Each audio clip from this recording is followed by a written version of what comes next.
There are three types of hajj: ifrad, qiran and tammatu. So which one did Rasulullah s.a.w. perform? Let's find out today. First of all, let's understand the three different types of hajj. Ifrad means to do intention only for the hajj and you do not perform umrah. And this hajj, it's only for the residents of Mecca, and in this hajj they do not sacrifice an animal. As for qiran, qiran is to combine the hajj and the umrah together in one ihram.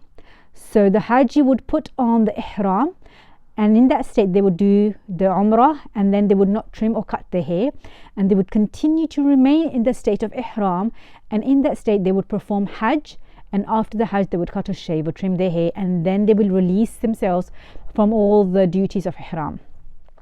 As for tammatu, tammatu is to enter into the state of ihram for umrah, and then once you have performed your umrah, you will cut or trim your hair and you will come out of the state of ihram, and then later on you would put ihram on again for the hajj. So there is period in between the umrah and the hajj where you are not in ihram and you enjoy that period, and tamattu linguistically means to enjoy, so you're kind of enjoying that time period. So which hajj did Rasulullah perform? Was it ifrad, was it qiran, or was it tamattu? Now there are three different narrations here that I will discuss. The first one is by Aisha radiallahu anha.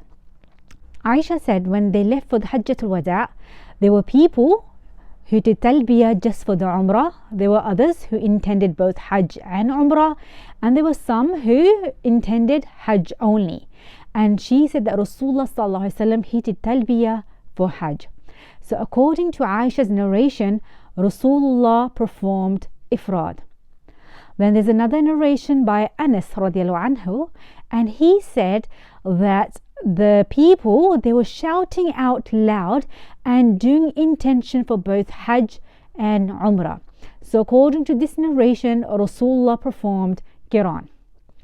Thirdly, we have the narration of Ibn Umar radiallahu anhu. He said that Rasulullah sallallahu alaihi wasallam performed tamattu. First he did umrah and later on he did hajj. So according to this hadith, Rasulullah performed hajj tamattu. How do we understand the three narrations? Because apparently they all seem contradicting.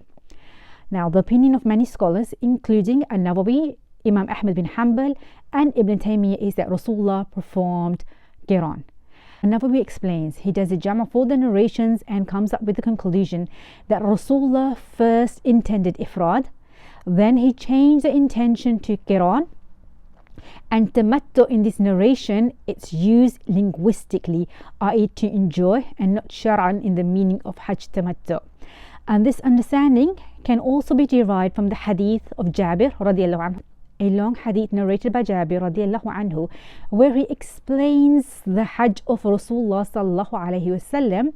He tells that Rasulullah said after he had performed his umrah that whoever has not brought with them an animal for sacrifice after the umrah, they should come out of the state of ihram. As for those who did bring with them an animal to sacrifice, they should remain in the state of ihram.